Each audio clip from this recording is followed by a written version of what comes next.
अगर आप अपनी लाइफ में कुछ नया सीखना चाहते हैं तो चैनल को सब्सक्राइब जरूर करिएगा।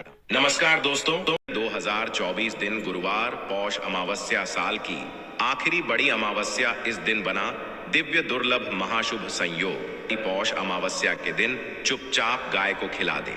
ये एक छोटी सी चीज करोड़पति भी होंगे, करोड़पति मिलेंगी। सभी संकट और कष्टों से मुक्ति, मृत्यु दंड, पितृदोष शीघ्र होगा समाप्त। पूरे साल आपके भरे रहेंगे अन्न धन के भंडार। यूं कहे कि आपकी 7 पुश्तें तक करेंगी। रुपयों पैसों पर दोस्तों 7 पीढ़ियों तक बैंक बैलेंस बढ़ता चला जाएगा। सभी दुख दर्द संकट कष्ट हैं वह दूर हो जाएंगे और सभी सुख आपके कदमों में आ जाएंगे। सभी सुख आपके कदम चूमेंगे यदि आप यह एक छोटी और खास चीज चुपचाप गाय को खिला देते हैं। इस अमावस्या मतलब कि 12 जनवरी को तत्काल गरीबी आपके जीवन से खत्म हो जाएगी। यूं कहे व्यक्ति रंक से राजा बन जाता है और 33 कोटि देवी देवताओं को धारण करने वाली गौ माता की भी कृपा व्यक्ति पर आजीवन बनती है। व्यक्ति के घर में कभी भी अन्न धन वस्त्र कमी नहीं होती। अन्न धन के भंडार व्यक्ति के घर में भरे रहते हैं। व्यक्ति के जीवन से तत्काल गरीबी समाप्त हो जाती है। तो दोस्तों, कौन कौन से वे गाय से जुड़े खास और महत्वपूर्ण उपाय हैं जिन्हें यदि आप 12 जनवरी मार्ग से इस अमावस्या के दिन कर लेते हैं तो दोस्तों यकीन मानिए आपके घर में अन्न धन के भंडार सदैव भरे रहेंगे। जो भी जीवन दुख दर्द कष्ट है वह सभी दूर हो जाएंगे। इस वीडियो में हम आपको एक खास और महत्वपूर्ण चीज के बारे में बताएंगे जो कि आपको 12 जनवरी मतलब इस अमावस्या के दिन गाय को अवश्य खिलानी है। तो दोस्तों, अपने फायदे के लिए पूरा वीडियो देखना। यदि आज की इस वीडियो को आपने बीच बीच में से देखा, काट काट कर देखा, तो यकीन मानिए जीवन में आपको कभी सफलता प्राप्त भी नहीं होगी, क्योंकि इस वीडियो में आपको कुछ ऐसे अचूक उपाय गाय से जुड़े बताने वाले हैं जिन्हें करने से आपके जीवन के जो भी दुख दर्द संकट हैं या कामयाबी होने में कोई बाधाएं आ रही हैं, सभी से छुटकारा मिलने वाला है। यूं कहें कि आपके जीवन में अपार धन सुख संपत्ति की प्राप्ति हो जाएगी। कभी भी धन से संबंधित परेशानी नहीं रहेगी। आर्थिक स्थिति आपकी प्रबल हो जाएगी। धन प्राप्ति के योग्य बन जाएंगे और जीवन में सदैव अन्न धन के भंडार आपके घर में भरे रहेंगे। अन्न धन वस्त्र की कभी कमी नहीं होगी आपके घर। दोस्तों, आज की वीडियो को पूरा देख कर जाना। यदि आप चाहते हैं आपके और आपके परिवार पर सदैव गौ माता की कृपा बरसे, आपके पितरों की कृपा बरसे, देवी देवताओं की कृपा बरसे, तो दोस्तों वीडियो को पूरा देख कर जाना। बहुत ही फायदेमंद वीडियो है। पूरे 500 सालों के पश्चात ऐसे दुर्लभ संयोग में है कि जिस दिन मार्ग से इस अमावस्या, जिसे भौमवती अमावस्या कहते हैं, तो गुरुवार के दिन गुरुवारी अमावस्या कही जाएगी। तो पूरा वीडियो देख कर जाना। यदि आप लाभ प्राप्त करना चाहते हैं और 7 पीढ़ियों तक कभी कोई किसी तरह की कमी ना हो, ये फल चाहते हैं, तो वीडियो को पूरा देख के जाना। बहुत ही लाभप्रद वीडियो है आपके लिए। दोस्तों, वीडियो को आगे शुरू करें सबसे पहले तो आप थोड़े से रिक्वेस्ट करते हैं, वीडियो को लाइक कर देना और कमेंट्स बॉक्स में सच्चे दिल से जय गौ माता अवश्य लिख देना। जिस माता की कृपा आपके और आपके परिवार के ऊपर सदैव बरसती रहे। और ज्यादा से ज्यादा वीडियो को शेयर अवश्य करना, ज्यादा से ज्यादा अपने दोस्तों में, ताकि और लोग भी इस वीडियो के माध्यम से लाभ प्राप्त कर सकें।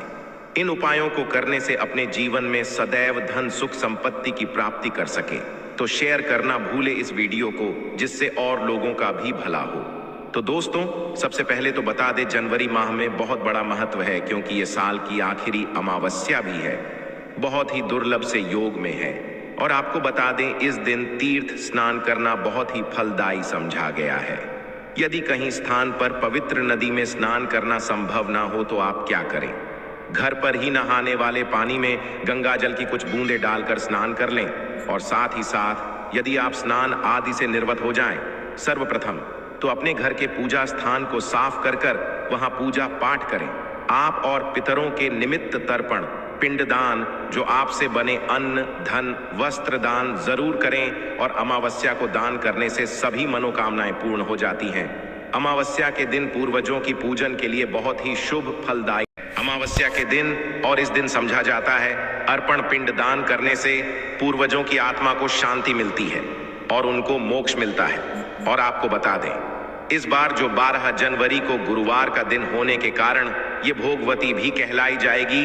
गुरुवारी अमावस्या के दिन पितरों का पूजन करने से मनुष्य पितृ आरण से मुक्त आता है और इस दिन पितृ पूजा के साथ साथ हनुमान जी, मंगल देवता भगवान शनि देव की भी पूजा अवश्य करनी चाहिए। आपको बता दें कि इस दिन यदि आप हनुमान जी और मंगल देवता भगवान शनि देव की पूजा करते हैं तो मंगल का ग्रह जनित दोष भी दूर हो जाता है। व्यक्ति के जीवन में धन सुख संपत्ति की प्राप्ति हो जाती है, समस्त मनोकामना व्यक्ति की पूर्ण हो जाती है। और दोस्तों, साथ ही साथ अब बात करें आपको दिन मतलब ये जो पौष अमावस्या है, इस दिन आपको एक उपाय तो अवश्य करना है। का उपाय बताने से पहले एक उपाय आपको बता दें। इस उपाय को अवश्य करें। क्या करें कि शाम के समय पीपल के पेड़ के नीचे आपको सरसों का चौमुखी दीपक, आटे का दीपक बनाना है। चौमुखी, उसमें आपको कलावे की बाती लगाकर सरसों के तेल का दीपक जला देना है। आटे का तक बनाएं, चौमुखी तेल डालें, उसमें बाती डालें, लाल वाली कलावे की दीपक जला दें। 4-4 बाती लगाकर चारों दीपक मतलब 4 भाग उसके बन जाए। हर एक भाग को जला और बीच में 2 साबुत फूल वाले लौंग भी डाल दें। फिर देखिए कैसे चमत्कार आपके जीवन में होता है। शाम के समय जलाकर उसे छोड़ें मनोकामना मानकर। दोस्तों, 21 दिनों के अंदर आपकी वह मनोकामना पूर्ण ना हो जाए तो हमें बता देना। बहुत ही प्रभावशाली उपाय बताया मैंने आपको, बहुत ही दुर्लभ से युग में है। इस बार वशिया जो है तो उपाय को अवश्य करें। गुरुवारी उपाय बताया है, बहुत ही आपको लाभ देगा ये उपाय। और अब बात से जुड़े कौन कौन से उपाय आपको इस दिन मतलब 12 जनवरी पौष अमावस्या के दिन गुरुवार के दिन करने हैं। गाय से जुड़े जिन्हें करने से व्यक्ति को 7 पीढ़ियों तक बैंक बैलेंस की कमी नहीं होती। दुख दर्द संकट कष्ट दूर हो जाते हैं और सभी सुख व्यक्ति के कदमों में आ जाते हैं, कदम चूमते हैं। सभी सुख और घर में अन्न धन के भंडार सदैव भरे रहते हैं, कोई कमी नहीं होती। किसी तरह कौन कौन से उपाय ध्यान से सुनना, जिस तरह बताएं उसी तरह इन उपायों को आपको करना है। तो चलिए शुरू करते हैं। कौन कौन से गाय से जुड़े उपाय हैं? प्रभावशाली चमत्कारिक उपाय है जो कि आपकी किस्मत को चमका देंगे। आपको लाभ शुरू करते हैं। दोस्तों, सनातन परंपरा में गाय गंगा और गायत्री का बहुत ज्यादा धार्मिक महत्व है। मान्यता है कि गौ माता के शरीर पर 33 कोटि देवी देवताओं का वास होता है। गौ माता की एवं पूजा करने वाले जातक पर इन सभी देवी देवताओं की कृपा बरसती है। गौ सेवा न सिर्फ इस जन्म के बल्कि पूर्व के भी दोष दूर हो जाते हैं। हर एक सुबह जब आपके घर में भोजन बनना प्रारंभ हो तो सबसे पहले बनाई गई रोटी को आप गौ माता के नाम से निकाल दें और भोजन करने से पूर्व गौ माता को इस रोटी को खिलाएं। यदि संभव हो तो काली गाय को खिलाएं। यदि काली गाय ना मिले तो सफेद गाय को भी आप खिला सकते हैं। हर एक और मांगलिक काम में गौ माता या उनसे जुड़ी चीजें जैसे गाय का गोबर, गौमूत्र, गाय का दूध अथवा गाय के दूध से बना घी अवश्य शामिल करें। इससे आपको पुण्य की प्राप्ति होगी। सनातन परंपरा के अनुसार जिस घर में गाय होती है उस घर से जुड़े सभी वास्तु दोष स्वतः ही समाप्त हो जाते हैं। किसी भी पूजा में गाय से प्राप्त पंचमय युक्त विद्यार्थ का उपयोग जरूर शामिल करें, क्योंकि पंचम या के बिना कोई भी पूजा पाठ और हवन सफल नहीं। या दोस्तों, गौ कृपा पाने के लिए प्रतिदिन सप्ताह अथवा महीने में परिवार समेत एक बार गौशाला जाने का नियम अवश्य बनाएं और वहां गायों हरा चारा जरूर खिलाएं। इससे आपको शुभ फलों की प्राप्ति होगी और साथ ही साथ गौ सेवा और गौ पूजा से 9 ग्रह शांत हो जाते हैं और इनसे जुड़े 200 का निदान हो जाता है। गर्मियों में गौ माता को पानी पिलाएं और सर्दी में गौ माता गुड़ जरूर खिलाएं। ध्यान रखें कि गर्मियों में गाय को गुड़ ना खिलाएं। अनेक देवी देवताओं को अपने शरीर पर धारण करने वाली गौ माता से जुड़े कई शुभ और अशुभ संकेत भी होते हैं। मसलन गाय का दूध धोते समय यदि गाय ठोकर मार दे और सारा दूध बिखर जाए तो अपशगुन होता है। यदि कोई यात्रा पर निकल रहा हो और गाय अपने बछड़े को दूध पिलाती सामने आ जाए तो निश्चित रूप से जिस यात्रा के लिए आप निकले हैं वह यात्रा आप अवश्य ही सफल होगी और वह जिसके लिए आप निकले हैं वह अवश्य ही पूर्ण होगा। यात्रा पर जाते समय बाईं ओर गाय की आवाज आना और रात्रि में गाय की हुंकार करना भी शुभ होता है। दोस्तों, साथ ही साथ गाय के साथ आप भूलकर भी ये काम ना करें, अन्यथा मिलता है घोर पाप और जीवन भर की परेशानियां। जी हां दोस्तों, गाय को राष्ट्रीय पशु बनाए जाने और इन्हें मौलिक अधिकार दिए जाने की बात हो रही है तो सवाल उठता है, गाय संस्कृत का अहम हिस्सा है, तब भी गाय के साथ लोग खराब व्यवहार कैसे कर लेते हैं। गाय दर दर भटकती रहती है, भर पेट इन्हें चारा तक लोग नहीं देते, गाय तक दूध देती रहती है तो उनकी सेवा होती है, और जैसे ही दूध देना बंद कर देती है तो लोग इन्हें उनकी किस्मत पर छोड़ देते हैं, सड़कों पर और गलियों में भटकने के लिए। ऐसे में गोवंशी जीवों को कोई डंडे मारता है तो कोई उन पर पानी डाल देता है, कभी वाहनों से कर लग जाती है तो कभी बीमार होकर बेचारी ये गाय दम तोड़ देती है। ऐसे में जरूरत है इन बातों को जानने की, गाय को लेकर शास्त्रों में क्या कहा गया है, गाय के साथ आपको कैसा व्यवहार करना चाहिए। क्या दोस्तों, गाय को कभी भी मारना पीटना नहीं चाहिए। शास्त्रों में गाय को माता का दर्जा दिया गया है। गाय को मारने वाला माता को मारने पीटने वाले के समान पाप का भाग्य समझा जाता है। ऐसे घरों ठाठ लोक में वर्षों तक कष्ट भोगना पड़ता है, अगले जन्म पशु योनि में मिलता है।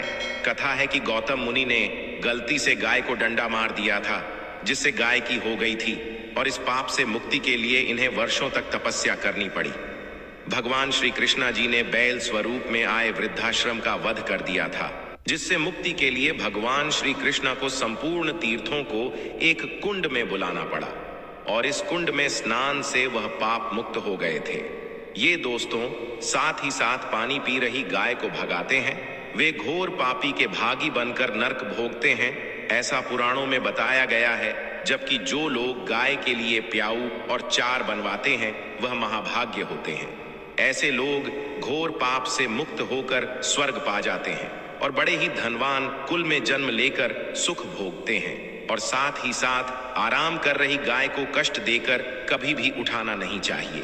कहते हैं कि इस स्थान पर गाय बैठी है, वहां से नकारात्मक ऊर्जा समाप्त हो जाती है। गाय के बैठने की जगह को जो लोग नियमित साफ रखते हैं वह जन्म में किए गए जाने अनजाने में पापों से मुक्ति हो जाती है और गोलोक में पाते हैं। गाय को डंडा मारकर उठाना, पानी डालकर उठाने से मनुष्य पाप का भागी बनता है और अगले जन्म में उसे दर दर भटकना पड़ता है। और साथ ही साथ शास्त्रों में बताया गया है कि गाय का दूध उसके बछड़े के लिए होता है।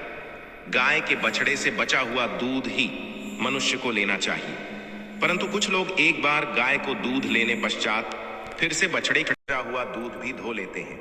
ऐसा करना घोर पाप कहा जाता है। ऐसे दूध को दोहाने वाला और ग्रहण करने वाला दोनों ही पाप के भागी बन जाते हैं। दोस्तों साथ ही साथ शास्त्रों में कहा गया है कि गोवंश मतलब गाय और बैल के पीठ पर नहीं बैठना चाहिए। इनके पीठ पर बैठने से महापाप लगता है। ऐसे लोगों को औफ की यातना भोगनी पड़ती है। एकमात्र देव के अंश के उत्पन्न नंदी ही गोवंशी है, जिस पर स्वयं महादेव और महादेवी सवारी करती है, क्योंकि नंदी ने स्वयं अपनी इच्छा से महादेव की सवारी बनना स्वीकार किया था।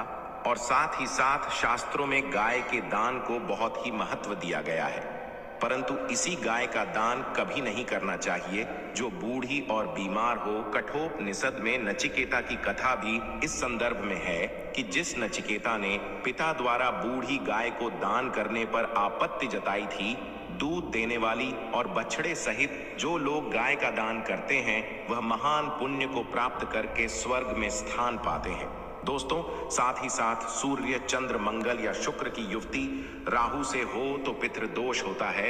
यह भी मान्यता। सूर्य का संबंध पिता से एवं मंगल का संबंध रक्त से होने के कारण सूर्य यदि शनि, राहु या केतु के साथ स्थित हो या दृष्टि संबंधी हो तथा मंगल की युति राहु या केतु से हो तो पितृदोष होता है। इस दोष से जीवन संघर्ष में बन जाता है। यदि पितृदोष हो तो गाय को प्रतिदिन या किसी भी एकादशी को या किसी पूर्णिमा के दिन या अमावस्या को रोटी, गुड़, चारा आदि खिलाने से पितृदोष खत्म जाता है।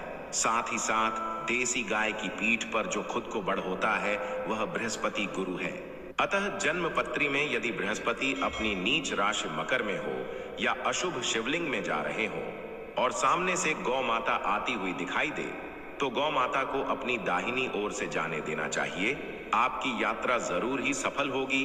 और साथ ही साथ यह संकेत भी जान लें यदि आप यात्रा पर जा रहे हैं और सामने आपके गाय पड़ जाएं, अथवा अपने बछड़े को दूध पिलाती हुई सामने गाय दिखाई दे जाए, तो समझ जाना कि वह यात्रा आपके लिए जरूर ही सफल होगी। और साथ ही साथ जिस घर में गाय होती है उसमें वास्तु दोष स्वतः ही समाप्त हो जाता है। और साथ ही साथ आपको बता दें कि गाय को आप भी रोटी बनाएं, प्रतिदिन ताजी रोटी ही बनाएं। गाय को यदि आपने रोटी बनाई है तो कोशिश करें कि उस रोटी को आप शीघ्र ही गाय को दे दें। यदि आप उस रोटी को रख देंगे और उस रोटी को अगले दिन देंगे तो वह रोटी बासी मानी जाएगी। गाय को कभी भी बासी रोटी ना दें, इससे घर में ऊर्जा वास करती है और जो भी काम आपके बनने वाले होंगे वह काम भी आपके बिल्कुल भी नहीं बनेंगे। इससे आपके घर में हमेशा दर्द देवता का वास रहेगा और आप जिस भी काम उस काम में आपको हमेशा असफलता ही हाथ लगेगी। इसीलिए कोशिश करें गाय को रोजाना ताजी रोटी बनाकर खिलाएं और रोटी को बिल्कुल ना रखें। बासी रोटी गाय को ना दें और साथ ही साथ सड़ी गली चीजें गाय को नहीं खिलानी चाहिए कि घर में कोई फल है, कोई सब्जी है, सड़ जाए तो क्या करते हैं, गाय को देते हैं। नहीं, ऐसा नहीं करना चाहिए। ऐसा करने से यदि आप गाय को खिलाते हैं तो और आप पाप के भागी बन जाते हैं। आप बिल्कुल सड़ी गली चीजें गाय को ना खिलाएं और साथ ही साथ आप आटे की 11 लोहियां बनाकर उनके ऊपर हल्दी लगाएं। इसके पश्चात को खिलाएं। हर एक लोहे को खिलाते समय गाय के सींगों पर आप हाथ फेरें, पीठ पर हाथ फेरें, मस्तक पर हाथ फेरें, माता गाय के आप चरणों के स्पर्श करें। या दोस्तों, ऐसा करने से आपके समस्त काम बनने लगेंगे। जो दुहक का समय चल रहा है वे भी खत्म होगा। आपके जीवन में खुशियां ही खुशियां होंगी। और एक बार आप 7 बार गाय की परिक्रमा भी कर लें तो आपके समस्त काम होंगे। और साथ ही साथ आप गाय को जब भी रोटी दे, रोटी पर या तो आप थोड़ी हल्दी लगा लें या थोड़ा गुड़ रख लें। यदि गुड़ ना हो तो आप थोड़ा रख सकते हैं, थोड़ा घी रख सकते हैं। या दोस्तों, गाय को कभी भी सूखी रोटी ना खिलाएं। सूखी का मतलब गाय रोटी रखे खिलाए, उस पर कुछ ना कुछ रख कर खिलाए। हल्दी रख ले, गुड़ रख ले, मिश्री घी या जो भी रख ले, मतलब खाली रोटी नहीं खिलानी है। ध्यान इस बात का, जब ही आपको शुभ फलों की